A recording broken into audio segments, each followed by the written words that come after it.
আমৃত্যু ভালোবাসি তোকে। লেখনীতে সালমা চৌধুরী। পর্ব ৮। পরিস্থিতি স্বাভাবিক। মাহিলা খান এবং হালিমা খান কাজে ব্যস্ত।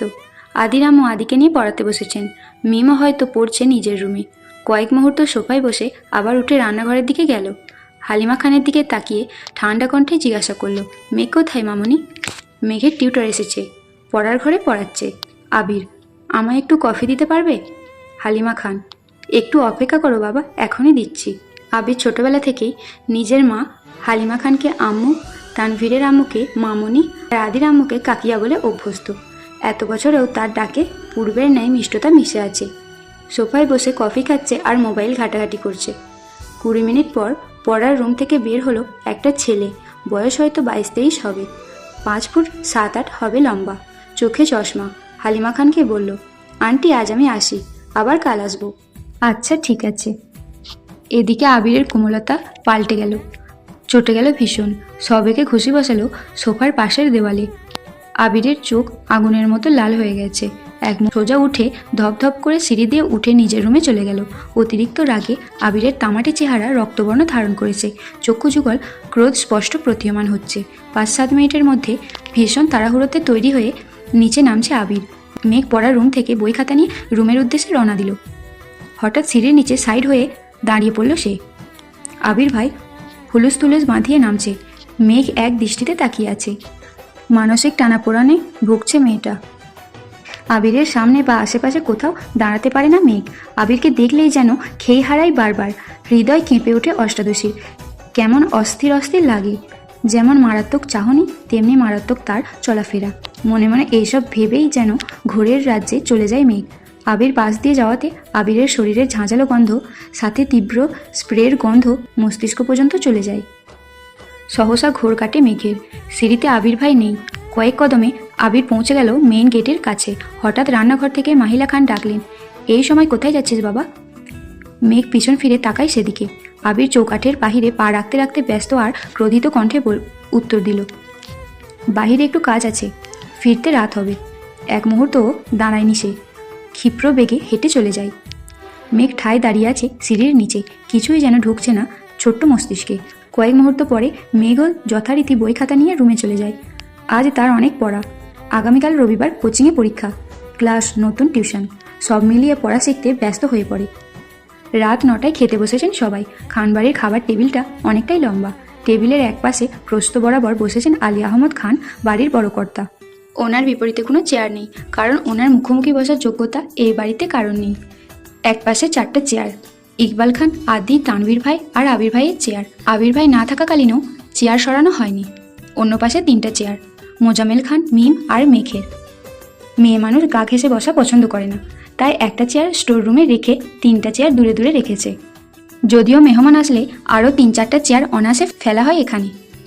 এত বছর আবির ভাই না থাকায় মেঘ একবারে কর্নারের চেয়ারে বসেছে। আবির ভাই ফেরার পরও তাকে বাধ্য হয়ে এই চেয়ারটাতেই বসতে হয়। আবির ভাইয়ের মুখোমুখি বসা আর প্রথম বিশ্বযুদ্ধে শহীদ হওয়া দুটোই মেঘের কাছে সমান। রোজ দুবার চোখের সামনে নিজের মস্তিষ্কের রক্তক্ষরণ সহ্য করা, বুকের ভেতর উথাল পাথাল ঢেউ সামলানো, সেই ধারালো চোখের চাহনি প্রতিবার যেন পিসপিস করে কাটে অষ্টাদশীর হৃদয়টা। এদিকে বোকা মেঘ এখনও অনুধাবনই করতে পারছে না আবির ভাই কি তার শুধুই ক্রাশ, নাকি সে তার প্রেমেও পড়েছে। আচমকা আলী আহমদ খানের রাজভারী কণ্ঠে মেঘের গাঢ় চিন্তার ব্যাঘাত ঘটল। আলী আহমদ খান, আবির কোথায়? অফিসের কাজ তো সন্ধ্যাবেলায় শেষ, তাহলে এত রাতে কোথায় সে? মাহিলা খান তথস্থ ভঙ্গিতে বললেন, ও তো সন্ধ্যায় এসেছিল, রেস্ট নিয়ে কফি খেয়ে তারপরে বের হলো।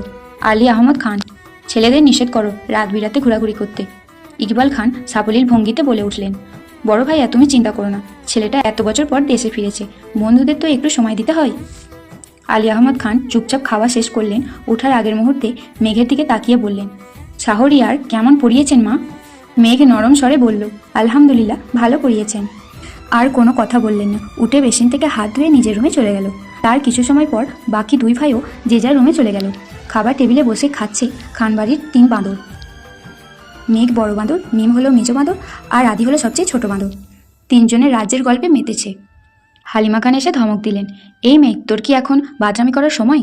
2 দিন পর পরীক্ষা শুরু হয়ে যাবে, পড়াশোনা বাদ দিয়ে আড্ডায় মজে থাকে সব সময়।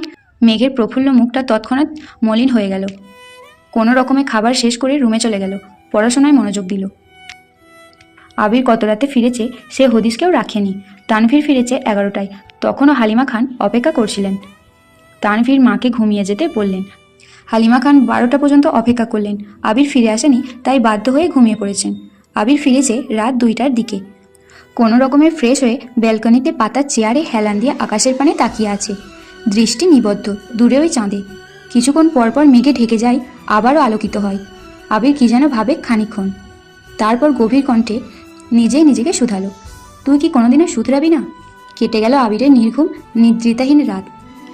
সকাল 8টায় খাবার টেবিলে বসে খাবার খাচ্ছে মিম, মেঘ, আদি, তানভীর আর কাকামণি ইকবাল খান। বড় দুই ভাই ভোর সকালে অফিসের উদ্দেশ্যে রওনা দিয়ে দিয়েছেন। মেঘ মিমের সাথে ফিসফিস করে আড্ডায় ব্যস্ত। তানভীর যেন দেখেও না দেখার মতো খাচ্ছে। আগে হলে একটা ধমক দিয়ে বলতো, চুপ থাক। আজ যেন কিছুই করলেন না। তাই মেঘ আর মিম আপন মনে গল্প করে করে খাচ্ছে। মেঘের মনোযোগ ভাঙল কারোর চেয়ার টানার শব্দে। মেঘ তৎক্ষণাৎ তাকালো। আবিরের নিখাত দৃষ্টি মেঘের চোখে নিবদ্ধ। মেঘ এক পলক তাকিয়ে চোখ নামিয়ে ফেলল। বুকের ভিতর ধুকপুকের মাত্রা বাড়ছে, তার সাথে নিযুক্ত হলো চিন্তার ছাপ। মাথা নিচু করে মনে মনে বলল, আবির ভাইয়া সারা রাত ঘুমায়নি, ফ্যাকাশে হয়ে আছে মুখটা। কি হয়েছে ওনার? এসব ভেবেই মেঘ আঁতকে উঠছে বারবার। গতকাল সন্ধ্যায় বের হলো, চোখ অন্ধকার করে। রাতে কখন ফিরেছেন উনি? কোথায় ছিলেন সারা রাত? এইসব চিন্তায় মেঘের উৎফুল্ল মেজাজটা খারাপ হয়ে গেল। মিমের ডাকে স্বাভাবিক হলো মেঘ। মিমের খাওয়া শেষ, উঠে যাচ্ছে। এতক্ষণে তানভীর আর ইকবাল খানও খেয়ে চলে গেছেন। খাবার টেবিলে শুধুই আদি, আবির আর মেঘ। মেঘ প্লেটের ভাতগুলো তাড়াতাড়ি শেষ করলো। যেই না উঠতে যাবে, আবির ভাই মেঘের প্লেটে আরও 2 চামচ ভাত দিলেন।